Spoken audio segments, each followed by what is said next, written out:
अस्सलाम वालेकुम। आप देख रहे हैं नया किसान यूट्यूब चैनल। मैं हूं यासिर खान। आज हम बात करेंगे गंदम की कुंगी के हवाले से, जिसे वीट रस्ट कहते हैं। ये है क्या चीज़, इसकी इकसाम कितनी है और इसका नुकसान क्या है गंदम के ऊपर, और उसके अलावा इसका बेहतरीन कंट्रोल क्या है, और आखिर में हम बात करेंगे इसकी एहतियाती तदबीर क्या है, क्या उन सी चीज़ों का आपने खास ख्याल रखना है जो कि इस बीमारी को आगे बढ़ने से रोका जाए। तो शुरू करते हैं। सबसे पहले ये समझिए कि ये जो है कुंगी असल है क्या चीज़। वीट की रस्ट जो है, जिसे वीट का रस्ट कहते हैं, ये क्या चीज़ है। ये बेसिकली एक फंगल बीमारी है जो कि फफूंदी कश बीमारी है, जो कि पौधे के पत्ते के ऊपर, गंदम के पत्ते के ऊपर जो है ये अपनी नस्ल को ग्रो करवाती है। और ये एक जानदार चीज़ है। इसका स्पोर्स एक जगह से माइग्रेट होकर दूसरी जगह के पत्ते के ऊपर जाता है, तो वहाँ पर जाकर ये उसके सेल्स के अंदर से जो अपनी खुराक को सारी खींचता है, खुराक को लेता है, जिससे अपनी ये नस्ल को आगे जनरेट करता है, स्पोर्स बना के अपनी कॉलोनी डेवलप करता है, जिसकी वजह से आखिर में जब इसकी फुल कॉलोनी डेवलप होकर जनरेशन के लिए आगे चलता है तो उसके ऊपर पाउडर सा हमें नजर आता है। मुख्तलिफ किस्म का जो पाउडर्स है वो आ जाते हैं। तो उसके ऊपर इसकी बेसिकली 3 इकसाम जो है वो हैं गंदम की कुंगी की। तो सबसे पहली जो इकसाम है उसके स्ट्राइप रस्ट कहते हैं, जिसे हम येलो रस्ट भी कहते हैं। लोकल सतह के ऊपर हम उसे जर्द कुंगी भी कहते हैं। तो बेसिकली जो सेकंड फॉर्म है उसको हम कहते हैं, जो लीफ स्पॉट है, ब्राउन जो है रस्ट कहते हैं। और आम जो है वो हम कहते हैं उसको जो है भूरी कुंगी, आम ज़बान में हम उसे भूरी कुंगी कहते हैं। तो तीसरी जो इकसाम है वो है स्टेम रस्ट है। स्टेम रस्ट जिसे हम ब्लैक रस्ट भी कहते हैं। ये बेसिकली तने की लोकल सतह के ऊपर इसे कहते हैं, तने की जो है वो कुंगी। पहली जो है वो स्ट्राइप रस्ट जिसे कहते हैं हम, जर्द जो है कुंगी कहते हैं, येलो रस्ट भी कहते हैं। तो बेसिकली इसकी जो निशानी ये है कि ये आपको, ये देख रहे होंगे जो है मेरी बैक साइड पे जो ग्रीन पत्ते के ऊपर लंबी लंबी सी स्ट्राइप्स बनी हुई हैं, लाइनें बनी हुई हैं, जिसके ऊपर येलो कलर्स का जो पाउडर जो नजर आता है। आप अंदर खेत के अंदर जाएंगे तो आप पत्ते को विथ थंबल जो है नेल के साथ मसलेंगे तो आपको पता चलेगा आपके थंब के ऊपर जो है येलो कलर का पाउडर लगेगा। तो समझिए कि वो है जिसको स्ट्राइप रस्ट कहते हैं, जो है जर्द जो है कुंगी है। तो इसका जो बेसिकली इन्वायरमेंट, जो टेम्परेचर सुइटेबल इन्वायरमेंट है वो 12 सेंटीग्रेड से लेके 20 सेंटीग्रेड के ऊपर बड़ा इसका फेवरेबल कंडीशंस हैं। अब इसको अगर जो है बारिशें ज़्यादा हो जाएं, बारिशें ज़्यादा चलें, रात के टाइम पर टेम्परेचर लो हो जाए, तो उसके अंदर ये अपनी एक वबा की सूरत इख्तियार करके पूरी क्रॉप्स को फुल डैमेज कर सकता है। उसके अंदर बड़ी तेज़ी के साथ जो है वो इसकी नस्ल की अफजाइश हो जाती है, जो कि कंट्रोल करना बड़ी मुश्किल से ही कंट्रोल हो पाती है। वबा की सूरत में इसको कंट्रोल नहीं किया जा सकता, जिससे बहुत ज़्यादा नुकसान होता है। तो ये आप इसका देख भी रहे हैं, इसके मुख्तलिफ ये जो पत्ते हैं उसके ऊपर स्ट्राइप्स बनी हुई है। इसके पहले फेस की हालत है जहाँ पर ये डॉट बन रहे हैं। इसके बाद ये इसके फुल लेंथ में आप देखेंगे लंबी लंबी धारें हैं, ये फुल इस टाइम डैमेज हो चुका है। इससे नुकसान क्या है कि ये लीफ की टोटल खुराक को जो है वो खुद खा जाता है, वो उसकी प्रोड्यूस नहीं हो पाती, उसकी खुराक बन नहीं पाती, जो कि आगे उसने जाके पौधे की ज़रूरत को पूरा करना है या ग्रैंड फिलिंग के अंदर जो पौधे की रिक्वायरमेंट्स है उसकी तरफ नहीं जाती, जिसकी वजह से पौधे की जो है वो नशोनुमा उधर ही रुक जाती है। और इसके होस्ट को सर्वाइवल बेसिकली जो है इसको जिंदा टिश्यू चाहिए। इस जो है कुंगी को जो है स्ट्राइप रस्ट को जो है जिंदा होस्ट चाहिए जिसके ऊपर रहना। वो इसको सेल जो है उसके अंदर ह्यूमिडिटी भी होती है, खुराक भी होती है, जिससे अपनी वो नस्ल बड़ी तेजी के साथ बढ़ती है। तो सेकेंडली दूसरे नंबर पर हम बात करते हैं, दूसरे नंबर पर हम जिसे लीफ रस्ट कहते हैं, ब्राउन रस्ट। ये जो ब्राउन रस्ट है बेसिकली ये भी इसी कुंगी वीट रस्ट के ऊपर सेकंड स्पीशीज है, जो कि आपको नजर आ रहा होगा कि ये पत्तों के ऊपर डॉटेड शुरू होती है। अच्छा, इसकी खासियत क्या है कि ये जो है कुंगी जो है इसका स्पोर्स जो है वो स्टोमेटा के थ्रू प्लांट के अंदर इंटर होता है, प्लांट के स्टोमेटा के थ्रू अंदर होकर जो सेल के अंदर जाकर लीफ के अंदर वहां पर अपनी रूट्स को जो है वो ग्रो करता है, जिसकी वजह से टोटल खुराक सारी पौधे के अंदर से अपटेक करता है और अपनी जो है नस्ल को बढ़ाता है। बढ़ाने के बाद इसका भी स्पोर्स आपको जब बाद में फुल मैच्योर हो जाता है तो इसके ऊपर जो है पाउडर नुमा ब्राउन कलर का जो है जिसमें भूरे कलर का जो पाउडर है वो ऊपर आ जाता है। वो पाउडर जो है वो उसकी ग्रोथ को इफेक्ट करता है। अब इसके लिए जो बेस्ट टेम्परेचर जो इसको रिक्वायर्ड होता है वो तकरीबन 15 सेंटीग्रेड से लेके 22 सेंटीग्रेड के दरमियान जो टेम्परेचर है वो इसके लिए बड़ा सुइटेबल है इसकी ग्रोथ के लिए। इसके अंदर हवा के अंदर ह्यूमिडिटी बड़ी इसको चाहिए होती है और ये अमूमन जो है ये जनवरी के अंदर ये इसका जो है स्पेल्स शुरू हो जाते हैं जिसको हमें गौर करना होता है। अच्छा, तीसरी जो एग्जाम है उसको हम कहते हैं जो है स्टेम रस्ट जो है, हम ये भी कह सकते हैं कि तने की जो है वो कुंगी या इसको ब्लैक रस्ट भी कहते हैं। ये तीसरी एग्जाम है जो ये आप देख रहे हैं। स्टेम से मुराद है तने के ऊपर, ये तने के ऊपर ये इसका फंगस ग्रोथ करता है और ये अमूमन जो है ये कुंगी की जो नस्ल है इसको देखेंगे तो इसके बड़े बड़े जो है ना एग टाइप जो है शेल बना होगा, उभरा हुआ पत्ते से जो है उभरे हुए होंगे, उसके अंदर कॉलोनी डेवलप कर रहा है और एकदम ब्रस्टिंग होती है, जैसे फुल मैच्योर होता है तो ये ब्रस्ट हो जाता है। ब्रस्ट होने के बाद इसका पाउडर अगर ज्यादा ओवरेज है तो वो ब्लैक कलर की शक्ल में इख्तियार कर लेता है। तो ये भी टोटल पौधे की न्यूट्रिशंस को, टोटली उसका जो खुराक बनाने का अमल है उसको रोक देता है, जिसकी वजह से पौधा अपनी ग्रोथ को नहीं कर पाता। ये आप मुख्तलिफ इसकी स्टेम रस्ट की तस्वीरें देख रहे हैं तो ये इसके ऊपर जो इसकी ब्रस्टिंग हुई है। अच्छा, इसके लिए जो फेवरेबल टेम्परेचर है वो बड़ा अहम है। इसको जो फेवरेबल अपनी ग्रोथ बढ़ाने के लिए जो टेम्परेचर चाहिए होता है वो तकरीबन 20 से 30 सेंटीग्रेड जो है वो इसको टेम्परेचर चाहिए, जिसके अंदर ये अपनी ग्रोथ को जो है बेहतर तरीके से आगे बढ़ा पाता है और इसका जो है आगे अपनी नस्ल को बढ़ाता है, जिससे फसल को बहुत ज़्यादा नुकसान होता है।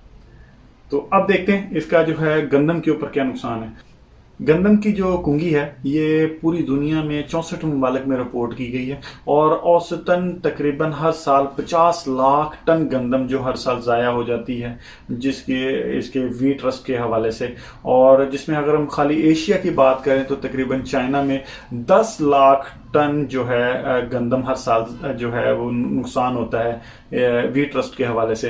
तो अगर हम पाकिस्तान की बात करें तो हम एशिया के अंदर पाकिस्तान में 2018, 2019, 2020 में इसका भरपूर साल रहा है, जिसकी वजह से हमें पिछले 2 सालों में जो देखें गंदम का काफ़ी जो बहरान पाकिस्तान के अंदर आया, हमें काफ़ी ऐसी गंदम जो है वो बाहर से इंपोर्ट करना पड़ी, जिसके जो है उसकी मेन वजह ही यही थी कि हमारे यहाँ जो गंदम का जो वीट रस्ट आया इसने हमारी क्रॉप की पैदावार को काफ़ी जो है नुकसान पहुँचाया। हमारी पैदावार 50% तक लेस हो गई है और इसका नुकसान आप यही अंदाज़ा लगा सकते हैं कि ये कुंगी जो है ये गंदम की 50% पैदावार कम सकती है, जिसके आप नफ़े को जो है नुकसान के अंदर तब्दील हो जाती है। तो इसीलिए इसको कंट्रोल करना बहुत ज़्यादा ज़रूरी है। गंदम के ऊपर इसका नुकसान कैसे है, तो बेसिकली जैसे इसका सबसे बड़ा अहम चीज़ है कि ये पत्तों के ऊपर, मैंने आपको जैसे बताया कि उसको जिंदा चीज़ चाहिए, सेल के ऊपर जो इसने ग्रो करना होता है। जो पत्तों का अमल है वो खुराक बनाने का अमल होता है। बेसिकली प्लांट के अंदर पत्ते ही जो ऐसी चीज़ है कि जिसका फोटोसिंथेसिस प्रोसेस होता है, उसके अंदर खुराक उनकी मैन्युफैक्चरिंग हो रही होती है। ये सारा उसके अंदर जाकर सेल्स को डैमेज कर देता है, खुराक बनाने के अमल को जो डिस्टर्ब कर देता है। और हत्ता कि यहाँ पर जो सिट्टे के अंदर जाकर उसके ग्रेन्स के अंदर से भी खुराक जो है सेल के टिश्यू से अंदर भी लेता है, वहां पे ग्रो करता है, जिसकी वजह से गंदम की क्वालिटी डिक्रीज हो जाती है, उसकी पैदावार जो है 50% लॉस तक चली जाती है। इसके लिए हमें कंट्रोल जो है वो बड़ा अहम है। अब कंट्रोल कैसे करना है, इसका कंट्रोलिंग जो प्रैक्टिस है वो 2 तरीकों से है। एक तो है जेनेटिकली जो है सीड्स मॉडिफाइड की हों जिसके अंदर रेजिस्टेंट पैदा हो कि जो इसके अंदर बीमारी को डेवलप ना होने दे। दूसरा तरीका है कि केमिकली कंट्रोल, जब ज्यादा ही प्रेशर बढ़ता है तो केमिकली कंट्रोल के ऊपर हमें जाना पड़ता है। तो पहले बात करेंगे कि जेनेटिकली कंट्रोल आपने कैसे करना है, कौन सी ऐसी वैरायटीज हैं जो कि इसके कुव्वत मुदाफ़त बहुत अच्छी है, उसके अंदर ये बीमारी हमलावर नहीं होती। तो उसके अंदर पाकिस्तान के अंदर जो अभी इकसाम अल्हम्दुलिल्लाह काफ़ी ऐसी रिसर्च चल रही है, गवर्नमेंट की भी और प्राइवेट सेक्टर्स की भी, जिसके अंदर हमारी वैरायटीज़ हैं। उजाला 2016 है, पाकिस्तान 2013 है, मिल्लत 2011 है, अकबर 2019 है, गाजी 19 है, उसके बाद जिंकोल है, उसके बाद अनाज है 17 जो है, मरकज़ है 19, फ़ख्र बखर है, बखर स्टार है, उसके अलावा मिल्लत 2011 है। तो पाकिस्तान 2013 है, ये वो इकसाम है जो कि कुव्वत मुदाफ़त, बहुत ज़बरदस्त कुव्वत मुदाफ़त रखने वाली वैरायटी हैं अगेंस्ट जो है वीट रस्ट के हवाले से। तो इनके ऊपर जो है काफ़ी हद तक कुव्वत मुदाफ़त है। अच्छा, अब आपको मैं बताता हूँ कि कुछ ऐसी वैरायटीज़ हैं जो बहुत ही ज़्यादा कमज़ोर हैं, जिसके ऊपर बहुत ज़्यादा पिछले सालों में हमला रिकॉर्ड किया गया पाकिस्तान के अंदर ये कुंगी के हवाले से। उसमें जो सबसे सिंध के इलाके में काश्त होती है तो वो है TD1 के ऊपर बहुत रेजिस्टेंट नहीं है, TD1 के ऊपर बहुत ज़्यादा हमलावर होती है कुंगी का हमला। गंदम 1 है पंजाब के अंदर काश्त होती है, इनकलाब 91 है, वतन है, गैलेक्सी 2013 है, और उसके बाद शफक 2006 है, सहर 2006 है, और बखर 2002 है। ये वो वैरायटीज़ हैं जिनके अंदर बिल्कुल भी कुव्वत मुदाफ़ित नहीं, इसके ऊपर शदीद हमला होता है, तो इससे जो है पैदावार काफ़ी लूज करती है। अब आपने इस चीज़ों का ख्याल रखना है कि अगर इनमें से कोई आपने ऐसी वैरायटी लगाई हुई है जिसके अंदर कुव्वत मुदाफ़ित नहीं है जो मैंने आपको बताई है, तो उसको आप फ़ौरन अपनी क्रॉप को विजिट करो, चेक करें कि अगर आपको वही बीमारी का जो है वो आसार नज़र आ रहे हैं तो आप उसको केमिकली कंट्रोल भी करें। अब आपको मैं बताता हूँ कि कौन से ऐसे केमिकल कंट्रोल है जिससे आपको जो है कुंगी की बीमारी से जो है वो बचाया जा सकता। मतलब इसके केमिकली कंट्रोल दो हैं, एक है प्रिवेंटिव, एक है क्यूरेटिव। क्यूरेटिव के अंदर सिस्टमेटिक केमिकल्स का हमें यूज़ करना चाहिए कि जैसे कि फॉरन एक जोल फैमिली है, एक स्ट्रोबिन फैमिली है, इसके अंदर भी जो स्ट्रोबिन फैमिली है उसके अंदर अज़ॉक्सिस्ट्रोबिन आ जाता है, पैराक्लोस्ट्रोबिन आ जाता है, फ्लोक्सिस्ट्रोबिन आ जाता है। इसके बाद जो जोल है उसके अंदर डायफेनाकोनाजोल, प्रोपिकोनाजोल, उसके बाद फेबुकोनाजोल, ये टैबाकोनाजोल, ये वो है केमिकल्स के जो सिस्टमेटिक तरीके से इसको जो है इसकी नस्ल को आगे सेल्स के अंदर जाके उसको आगे बढ़ने से रोकते हैं। अच्छा, इसके बाद जो कॉन्टैक्ट के अंदर आ जाता है कि प्रिवेंटिव तरीके से आप इसको करना है, तो उसके अंदर वो प्रिवेंटिव में कॉन्टैक्ट के तौर पर काम करते हैं। उसके अंदर आप इसको यूज कर सकते हैं, क्लोरोथेलोनिल हो गया, मैनकोजिब हो गया, इसके अलावा मेटिराम हो गया। ये ऐसे फंजीसाइड्स हैं जो प्रिवेंटिव के ऊपर तौर पर काम कर सकते हैं। आप इसको करीबी अपने भी जो भी कंसर्न डिपार्टमेंट्स के या एग्रो इंडस्ट्रीज के नुमाइंदे हैं, आप उनसे मुशावरत करके इसका डोज एडजस्ट करके अपनी क्रॉप के हिसाब से करें। अब आते हैं कि इसके एहतियाती तदाबीर क्या हैं, बड़ी चीज़ों का खास ख्याल रखना है, वो कौन सी ऐसी चीज़ें जिसका हमें खास ख्याल रखना है। तो उसके अंदर सबसे पहली चीज़ है कि आपने फसल को डायग्नोस करना है, बीमारी को डायग्नोस करना है। जैसे कि मैंने आपको पहले बता दी कि बीमारी क्या है, इसके लाइफ साइकिल्स क्या हैं, वो आपको सारा पता चल गया। आप अपनी क्रॉप को दिसंबर एंड से जो है वो शुरू कर दें विजिट करना। मैं कहूँगा कि सिंध के अंदर जो भी अजला में काश्त हुई वहाँ पर दोस्त अपनी गंदम को दिसंबर के अंदर मॉनिटर करना शुरू कर दे। जैसे ही ये ट्रिलिंग से बूटिंग स्टेज के ऊपर आती है तो इसके अंदर फंगस ग्रो करना शुरू कर। अच्छा, फंगस आता कहाँ से? फंगस समटाइम्स ये हमारे बन्नों के ऊपर जो है ग्रास, ओल्ड जो है पुराना ग्रास जो है वो उसके ऊपर वो सर्वाइव करता है, वहाँ से मूवमेंट होता है, पानी के साथ हमारी ट्रांसपोर्ट हो जाती है। और समटाइम्स लेबर की मूवमेंट ऐसी होती है कि जहाँ जो डायग्नोसर है या जो विजिट कर रहा है वो उसकी कपड़ों के साथ इसकी ट्रांसमिटेड हो जाती है, तो वो उस चीज़ का एहतियात करना है। जैसे ही एक सेल्स आके टिश्यू के ऊपर बैठता तो उधर से अपनी खुराक लेना शुरू। इसके लिए इसको पानी जो ऑटोमेटिकली नेचुरली तरीके से जो ड्यू की शक्ल में वो मिल जाता है, इसको जो ओस पड़ती है उसके अंदर पानी के अंदर जाए सर्वाइव करके, और डे टाइम उसको टेम्परेचर जो है जैसे ही 3-4 घंटे रोशनी के मिलती हैं तो वो उसकी नस्ल जो है वो बढ़ना शुरू हो जाती है, वो आगे सेल्स के अंदर चला जाता है। तो इसलिए आपने इसको 20 दिसंबर से शुरू करना है।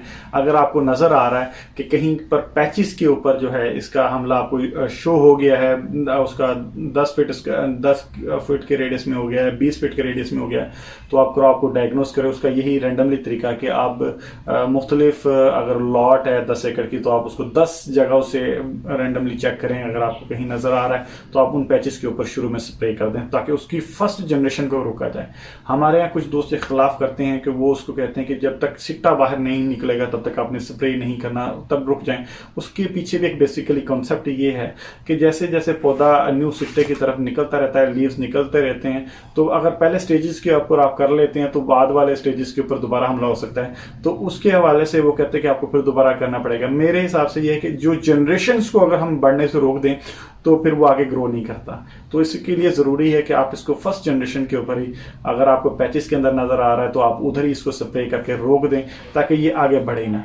आगे बढ़ने के बाद अगर उस स्टेज से आगे चला जाता है तो मौसम अगर उसको साजगार मिलता है, बारिशें हो जाती हैं, टेम्परेचर लो हो जाता है, जो मैंने आपको एग्जाम का बताया है कि उसकी टेम्परेचर को वेरिएट करता है, तो ये बहुत तेज़ी के साथ बढ़ता है, एपिडेमिक कंडीशंस के अंदर इतना ग्रो कर जाता है तो आपकी कंट्रोलिंग से बाहर चला जाता है। फिर आप जो है वो स्प्रे भी करते हैं तो फिर आपको रिजल्ट नहीं मिलता। इसलिए खास तौर पर आपने दिसंबर के एंड में रखना है, जनवरी की मिड तक रखना है, और फरवरी में आखिरी जो आती है स्टेम रस्ट आती है और उसके अलावा येलो रस्ट आती है, फरवरी के अंदर बड़ा प्रेशर्स होता है।